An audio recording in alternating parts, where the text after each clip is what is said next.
काम करने जाते हैं तो संख्या से पहले संख्या पूर्ण अवधारणाएं आती हैं। और संख्या पूर्ण अवधारणाएं क्या होती हैं? यही होते हैं जो हमने बताया आपको, छोटा, बड़ा, दूर, पास, है ना, मोटा, पतला, ये जो चीजें हैं जो संख्या पूर्ण अवधारणाएं होती हैं, इनके बारे में।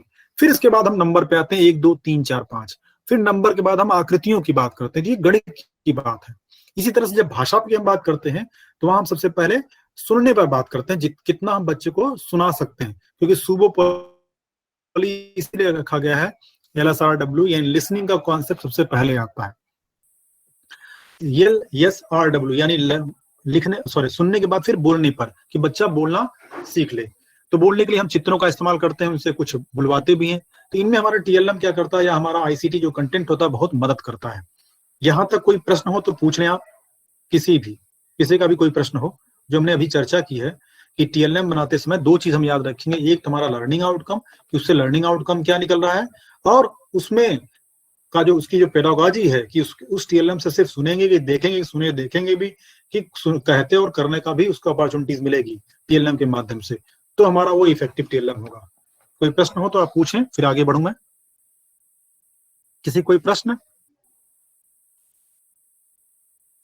न हो तो आप लिख दें नो, चैट बॉक्स में 1 2 लिख देंगे, समझ में आता है, सब लोग ना लिखें। कोई हो तो आप पूछ लें। Okay, multitasking with F creation, ये कौन है भाई? नो सर, इनका नाम तो दीजिए अपना, ऐसे मत ज्वाइन किया करिए भाई, कुछ नाम दे दीजिए अपना। ये कौन है multitasking personality? Ragini Chaurasia has left the meeting, any problem? किसी कोई प्रश्न नहीं, मैं आगे बढ़ूं? कोई तो बोलो भाई, यस नो। हेलो,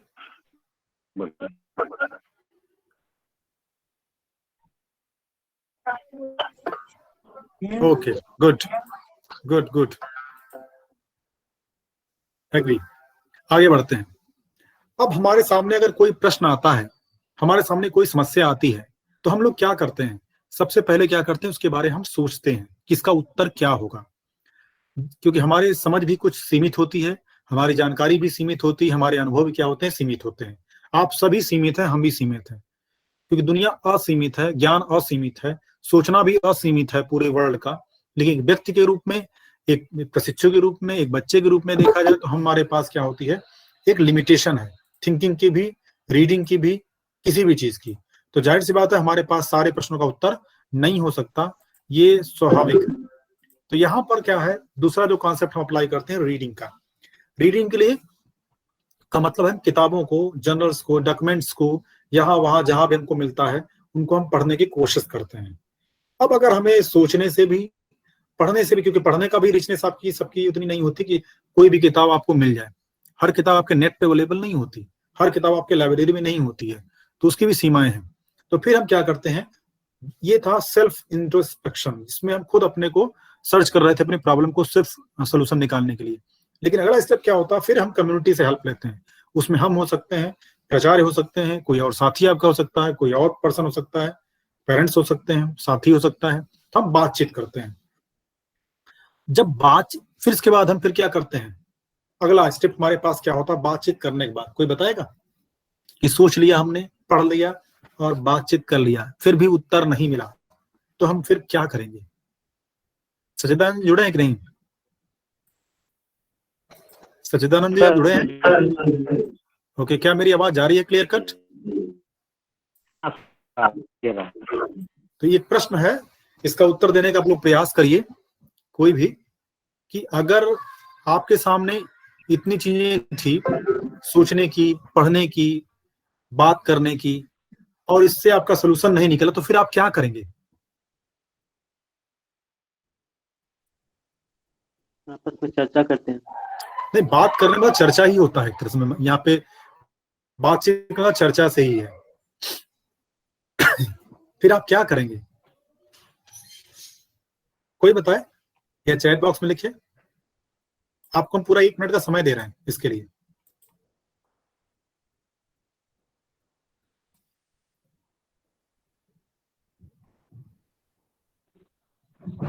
सर कोई ऐसा TLM बनाएंगे जो जो देखने के बाद समझ में भी आए और वो सामने वाला अच्छे से उसको समझ उसके क्वेश्चन सॉल्व कर सके। हाँ सीमा, आपने जवाब बहुत सही दिया है, ये बच्चे के लिए हो सकता है। मैंने कहा कोई प्रॉब्लम आपके सामने है, ठीक है, और वो प्रॉब्लम, यस सर। उसका सलूशन आपको ढूंढना है, और ढूंढने के लिए आपने कुछ सोचा। जैसे मैं ही कोई प्रश्न करूं आपसे तो आप उसके बारे में सोच रहे हैं, फिर उसके बारे में आप क्या करते हैं, पढ़ते हैं, फिर उसके बाद क्या करते हैं, लोगों से बातचीत करते हैं उसका उत्तर ढूंढने के लिए। ठीक है, या आपके मन में ही कोई प्रश्न आया तो ये प्रक्रिया अपनाते हैं। लेकिन अगर इससे भी हमको उत्तर नहीं मिलता तो टीएलएम बनाने से उत्तर तो मिलेगा नहीं। क्यों, मैं सही कह रहा हूँ गलत कह रहा हूँ? Yes sir. आपस में सुलझाने का प्रयास करेंगे और आगे उससे संबंधित कारणों का ढूंढने का प्रयास करेंगे, रिसर्च करेंगे, ठीक है। और कुछ तरीका है हमारे पास उत्तर प्राप्त करने का। विनय सर जुड़े हैं, विनय सर नमस्कार। सर लेकिन 10 मिनट इसलिए मैं बोल नहीं सकता।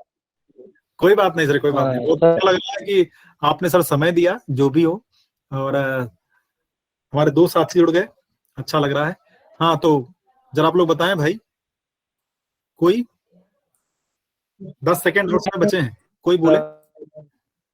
इस प्रॉब्लम की फिर से स्टडी करेंगे, मतलब डीप स्टडी करेंगे कि ऐसा क्या है इस प्रॉब्लम में जो कि पढ़ने पे भी और फिर बातचीत करने पे भी नहीं समझ में आ रहा। तो पहले उस प्रॉब्लम को हम अच्छे से समझ लेंगे, इसके बाद फिर उस पे और ज्यादा पढ़ेंगे, तब शायद सोल्यूशन मिले।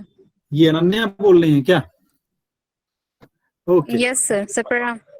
हाँ अनन्या, सभी से मैं कह रहा हूं कि अगर मान लीजिए आपके पास कोई प्रश्न आया और आपने सबसे पहले थिंकिंग किया, उसके बारे में रीडिंग किया, उसके बारे में बातचीत की, फिर भी उसका उत्तर नहीं निकलता है, तो मैं थोड़ा इस क्वेश्चन को और आसान कर रहा हूं।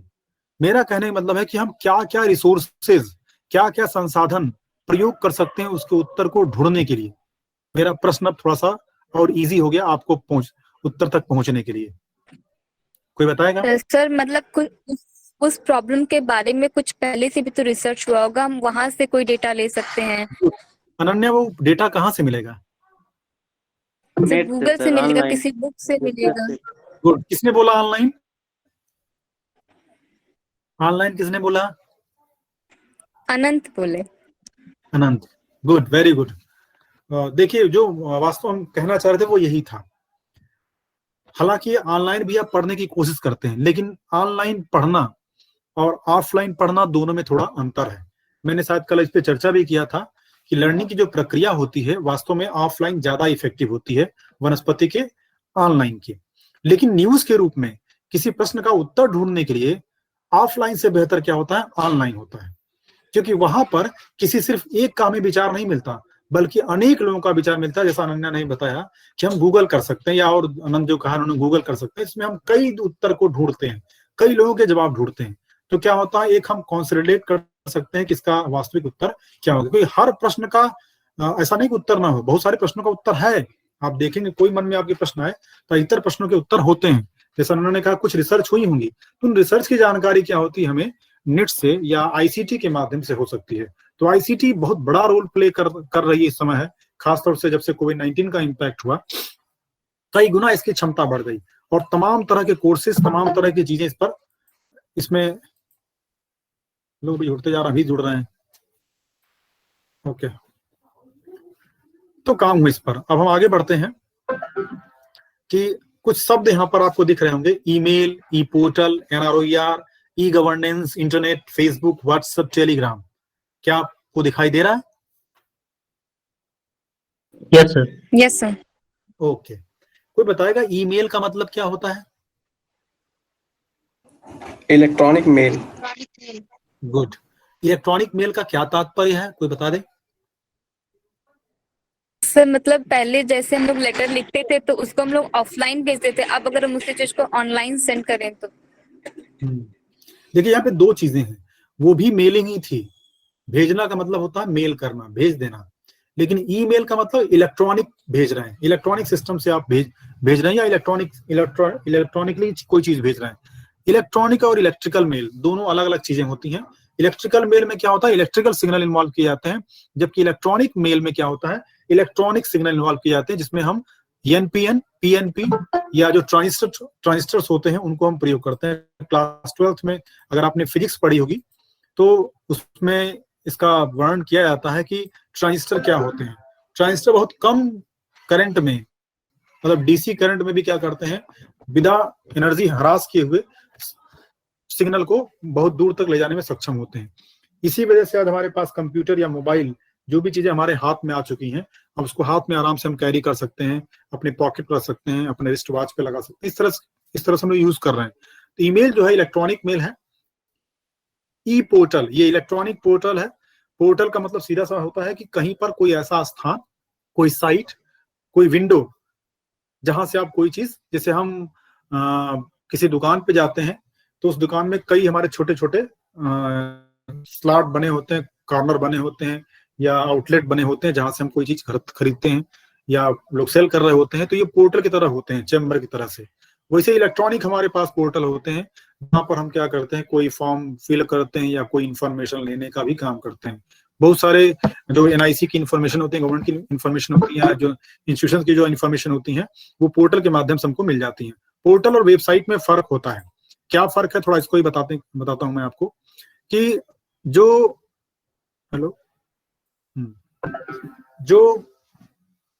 वेबसाइट होती है वो वेब एड्रेस होता है जिसमें कई विंडो हो सकती हैं, लेकिन उसका एक पार्ट जो होता है वो पोर्टल की तरह काम कर सकता है।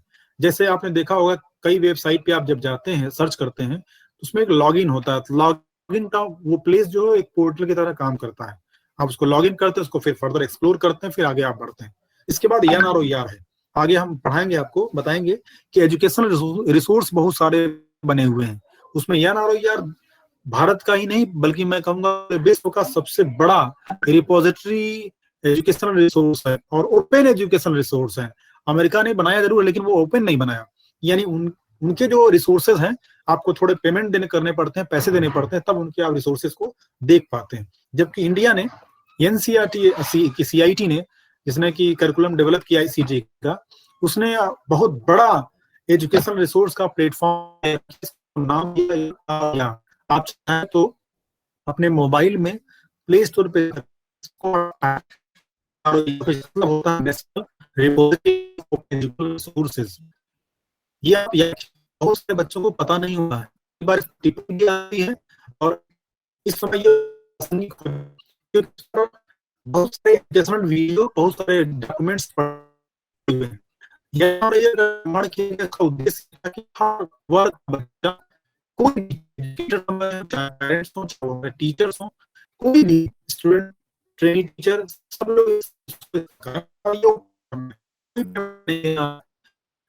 आपको हर सब्जेक्ट मिलते हैं और हर फील्ड मिलते हैं। इवन फार्मा जैसे कंपनियां जो होती है, फार्मा सेक्टर आपको मिलते हैं। तो बहुत ही अच्छा प्लेटफॉर्म है।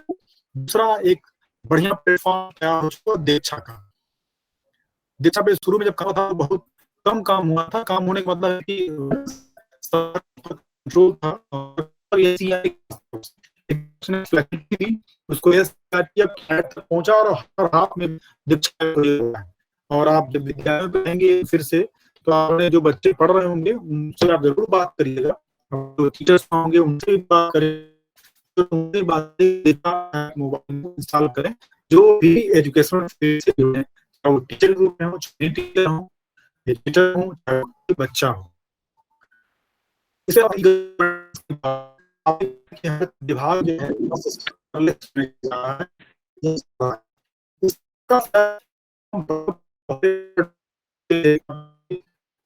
एक लैब में कितनी इंफॉर्मेशन आप ले जा सकते हैं।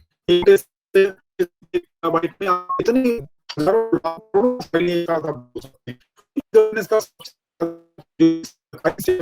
इलेक्ट्रॉनिक माध्यम से इंटरनेट का आप सभी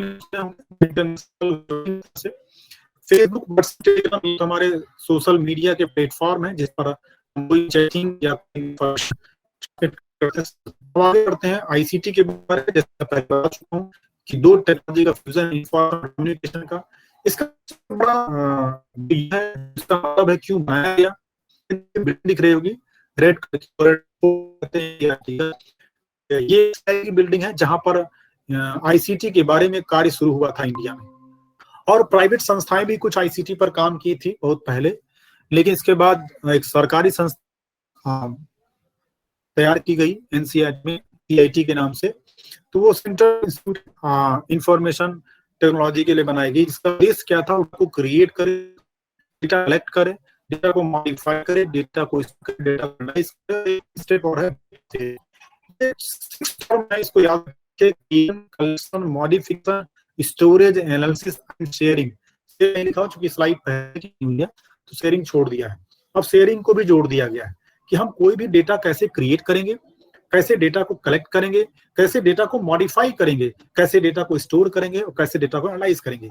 ये जो पीपीटी मैं आपको दिखा रहा हूँ, ये पीपीटी 2018 के बैच के लिए बनाई गई थी, 1 साल पहले। 1 साल बाद आपको मैं दिखा रहा हूँ, बल्कि मैं यूं कहूँ बहुत सारे हम वेबिनार में या बहुत सारे आईसीटी कार्यक्रम में भी हमने पीपीटी शेयर की थी, स्लाइड शेयर की थी। कैसे किया, इसको कहीं हमने स्टोर किया था। इस डेटा को क्रिएट करने के लिए हमने बहुत, जैसे पीछे बिल्डिंग का फोटोग्राफ दिख रहा है, कहीं रेड कुछ ब्लू दिख रहा है, इन सबको हमने कलेक्ट किया होगा। तो फिर इनको कुछ में क्रिएट किया होगा, कुछ में मॉडिफाई किया। मॉडिफाई करने मतलब आप देखें चित्र को तो किनारे किनारे ब्लंट दिख रहा है, वो मुड़ा हुआ, एकदम शार्प एज नहीं है, तो हमने थोड़ा इसको मॉडिफाई किया, चित्र को थोड़ा ब्यूटीफाई किया इसको है, और प्रिपेयर किया, इसको स्टोर किया, एनालाइज भी किया। क्योंकि जब डेटा हम कोई कलेक्ट करते हैं, सभी डेटा हम एज इट इज नहीं दिखाते, बल्कि उसमें हम ग्रुपिंग करते हैं, छांटते हैं, तो इसके बाद हम उसको तैयार करके लोगों को दिखाते हैं। Data creation, data collection, data modification, data storage, data analysis, और लास्ट में क्या हुआ, डेटा शेयरिंग, जो मैं आपके साथ कर रहा हूँ कि मैंने आपको बना करके आपको दिखा दिया, तो ये आप और लोगों को भी दिखाएं और लोगों को भी बताएं, या खुद भी डेटा क्रिएट करें। जब खुद आप डेटा क्रिएट करते हैं तो आपका ब्रेन, आपकी जो स्किल है बढ़ती है। आगे बढ़ते हैं, शिक्षण में आईसीटी का अध्ययन क्यों। यहाँ पर ये 2018 वाले बच्चों का फोटोग्राफ्स है, जब शुरू में हम लोगों का जब ज्वाइन किया था उन्होंने डाइट पे, तो उस समय का ये फोटोग्राफ्स है। तो मेरे सामने सबसे पहला जो कार्यक्रम हुआ था वो मुंशी प्रेमचंद का जन्म दिवस हम लोग मना रहे थे, उस पर ये कार्यक्रम हुआ था, जहाँ बच्चे आए और हम लोगों ने मुंशी प्रेमचंद की बहुत सारी रचनाओं के बारे में थोड़ा डिस्कस किया, बच्चों मतलब प्रशिक्षुओं के साथ। दूसरा फोटोग्राफ्स ये है कि पेंटिंग का काम हम लोग को 6 महीने के बाद मिल गया, तो एक दिन विद्यालय पे मतलब विद्यालय की तरफ से गुजर रहा था, तो मैं देखा कोई टीचर जो है फोटोसिंथेसिस के बारे में बच्चों को पढ़ा रहे थे, और बहुत खूबसूरत चित्र बनाए थे वो ब्लैक बोर्ड पर। तो जब चित्र पर मेरी नजर गई तो मैं तुरंत बाइक रोका अपनी और मैं स्कूल में गया, तो देखा कि वहाँ पीपल का पेड़ लगा हुआ था ऑलरेडी उनके ग्राउंड में। तो वहाँ कुछ पत्तियां गिरी हुई थी, ये पत्तियां मैंने उठाया, और कुछ घास फूस उगी थी, उसको मैंने तोड़ा हाथ में और मैं लेके अंदर गया। फिर सर से बात हुई, हमने कहा आप जो पत्तियां इतना सुंदर बनाए हैं, तो कई बार क्या होता है आप जो चीज बना रहे हैं वैसी चीजें दिखती नहीं है। पत्ती बच्चा देख रहा है, ऐसा नहीं कि नहीं दिख रहा है, लेकिन हम जब चीजें सहज अवेलेबल हैं तब वहां पर हम उन्हीं का प्रयोग करें। तो आईसीटी का अध्ययन करने का मतलब ऐसा नहीं है कि आप हर जगह आईसीटी प्रयोग करें, हर जगह इलेक्ट्रॉनिक डिवाइस यूज करें। जो चीजें हमारे आसानी से परिवेश में मिल जाती हैं, और अधिकतर चीजें परिवेश में मिल जाती हैं जिनको हम कलेक्ट कर सकते हैं। हाँ, इसके लिए हमें थोड़ी तैयारी करनी पड़ती है, थोड़ा प्रयास करना पड़ता है। उसमें आप बच्चों की टीम तैयार करें, जैसे आप हमारे हैंड के रूप में हो सकते हैं। हमें कोई चीज प्रिपेयर कर रहे हैं तो आपकी अगर क्षमता थोड़ी हम बढ़ा दें, आपकी अवलोकन क्षमता बढ़ा दें, आपकी कार्य क्षमता बढ़ा दें, हमारे लिए क्या होगा, आपके लिए और हमारे लिए टीचिंग लर्निंग प्रोसेस में ये बहुत तेजी से काम करेगा, और हम कम समय में ज्यादा चीजों को सीख पाएंगे या ज्यादा अच्छी स्किल डेवलप कर पाएंगे। ये सेम वे बच्चों के साथ भी होता है। जैसे मैंने एक पत्ती पीपल की उठाई और मैं उनको दिखाया, तो उसके बाद तमाम बच्चे जो है ग्राउंड से घास लेके चले आए, छोटी छोटी कई तरह की घासें। कुछ बच्चे उसमें घास का नाम बता रहे थे, तो पढ़ाना था फोटोसिंथेसिस, और उसमें बहुत सारी चीजें एक साथ आ गई। तो ये पत्ती दिखा के मैंने उनको बच्चों के साथ डिस्कस किया, सर ने कहा सर एक बार आप डिमॉन्स्ट्रेट कर दीजिए, तो फिर वही मैंने वहां डिमॉन्स्ट्रेट किया। तो बच्चे बड़ा मन से उसको देखे सुने, और तो एक चीज समझ में आई कि जो चित्र से जो दिखाना था, जो वेन्स दिखानी थी, जाइलम फ्लोएम का जो स्ट्रक्चर था, नेटवर्किंग दिखानी थी, वो उतना अच्छा शायद उस पर हम नहीं दिखा पाते जितना कि हम रियलिटी में उनको दिखा रहे थे इन पत्ती के माध्यम से। तो हर जगह हमें आईसीटी प्रयोग करने में सावधानी बरतनी होती है कि वास्तव में आईसीटी की नीड है कि नहीं है। अब देवदरी राजदरी आप नहीं गए भी, तो मैंने वहां फोटोग्राफ आपको दिखाया। अगर वो मैं अपने डाइट का कोई कोना आपको दिखाना चाहता हूं तो मैं आपको सीधे वहां ले जा सकता हूं बहुत आसानी से। तो अब डाइट का फोटो यहाँ हमने आपको दिखाने की कोशिश नहीं की, मैंने वहां पे कुछ और इन्फॉर्मेशन दी। इसी तरह से दूसरी बात एक और है कि आईसीटी क्या करती है, बहुत महत्वपूर्ण रोल प्ले करती है यूनिवर्सल डिजाइन ऑफ लर्निंग में। कि कहते हैं कि हमारा पढ़ाई का तरीका या पढ़ाने का तरीका ऐसा होना चाहिए ताकि सबको समान अवसर मिले। ये बड़ा महत्वपूर्ण होता है। जब आप सारी ज्ञानेंद्रियों के प्रयोग पर बल देते हैं तो हाँ, कोई ना कोई बच्चा, शायद कितना भी वो स्पेशल चाइल्ड हो, कोई ना कोई वो ज्ञानेंद्रिय का प्रयोग करके उस लर्निंग को अचीव कर लेता है, या जो आप सिखाना चाहते हैं, बताना चाहते हैं, शेयर करना चाहते हैं, उस तक वो पहुंच जाता है। आईसीटी के लिए कुछ प्रयास किए गए, इनको जरा समझने की कोशिश करते हैं। बहुत गौर से इसको देखिएगा, बहुत इंफॉर्मेटिव है। इसमें कुछ क्वेश्चन भी बनते हैं, ऑब्जेक्टिव आपको मिलेंगे।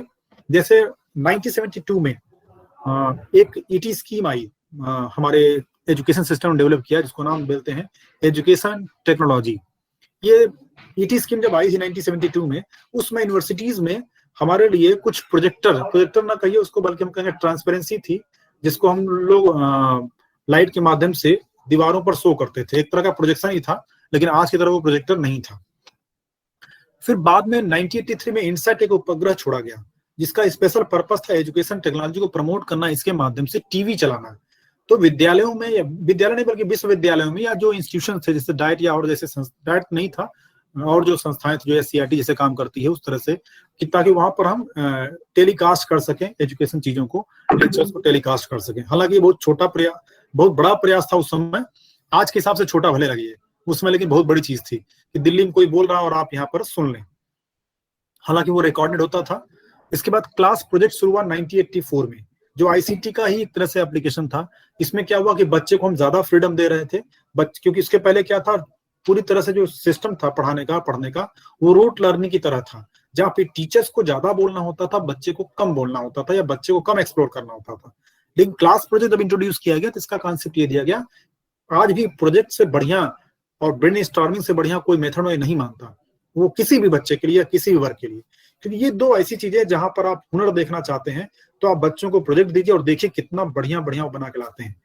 जो जितना बढ़िया बना के, जो जितनी इंफॉर्मेशन लेके आता है, वो बता देगा कि वो कितना मेहनत करता है, कितने बढ़िया से उसने प्रोजेक्ट किया है। कई बार आपको ही प्रोजेक्ट मिलता है तो आप लोग सोचते हैं किसी तरह उसको निपटा दें, उसका उद्देश्य ये नहीं होता है।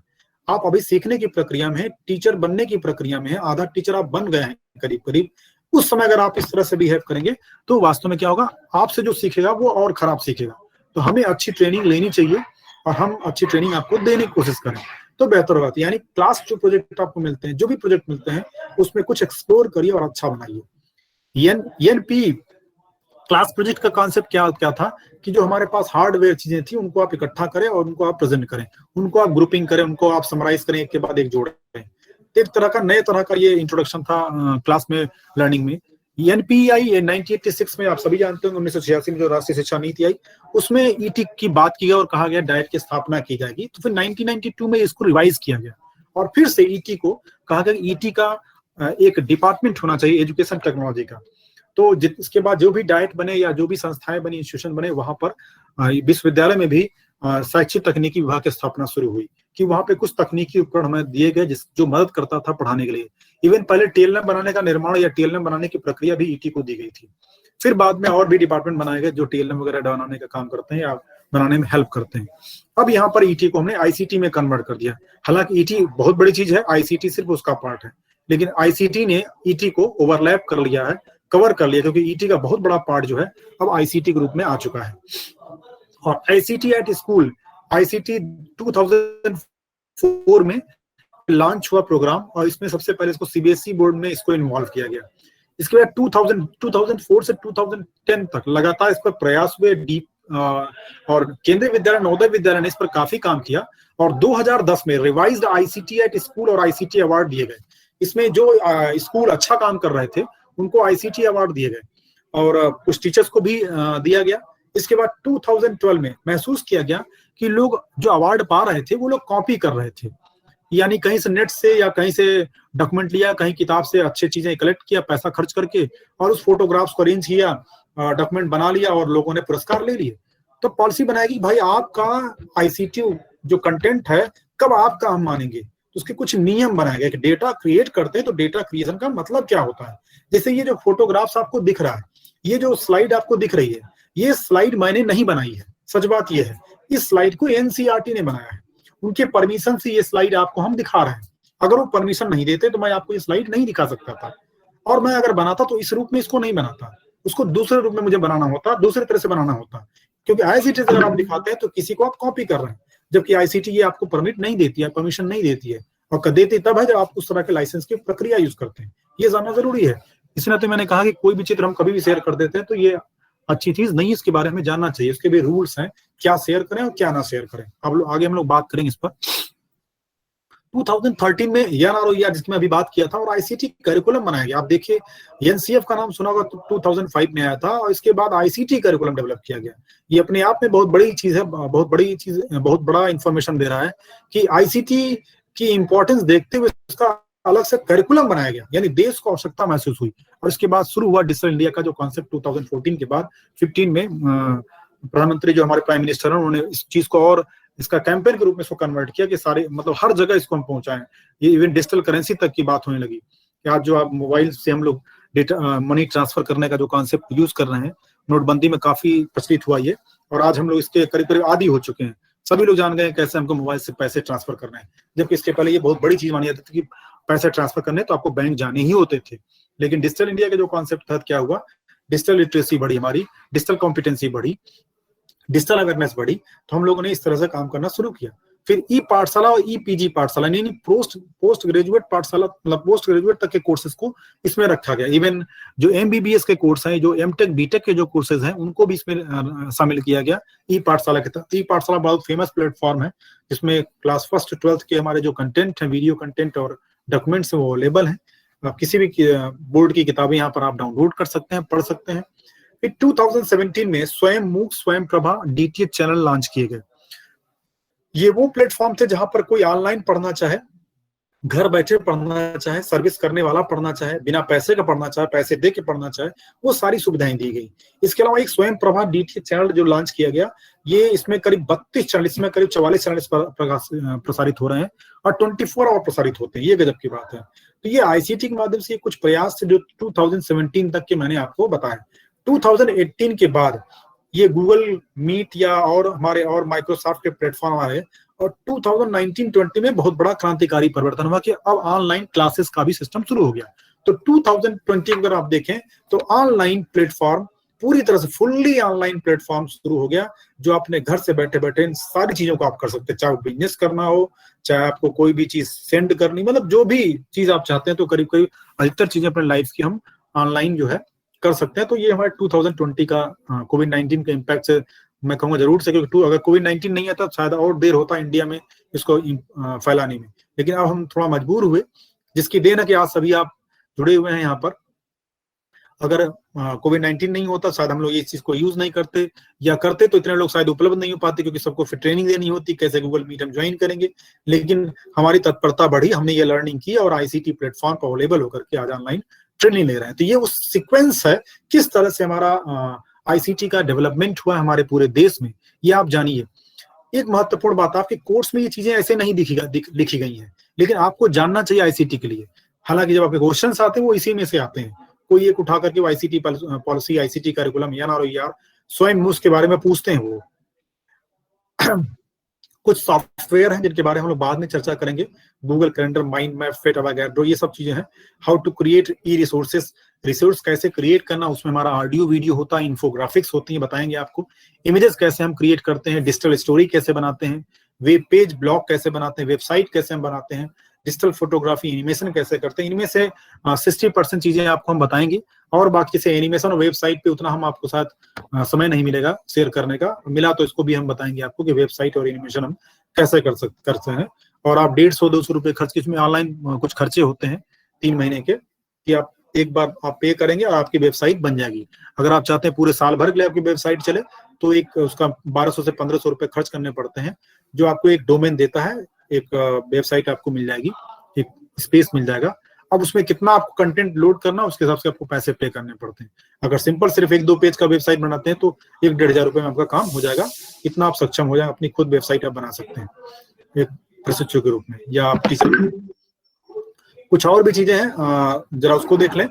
सॉफ्टवेयर कुछ है, BH5P, इसके बाद स्पॉट motion, Audacity, OpenShot video editor, ये हम बताएंगे आपको। Photo studio, Picasa, GeoGebra, Google map, इन सबको मोबाइल में आप यूज कर सकते हैं। और ई पाठशाला बड़ा, जो मैंने आपको बताया, ये सब चीजें थी। और जो ICT को अगर हम देखें तो ये देखिए इस तरह से create image poster, create video, create audio, make puppet, organise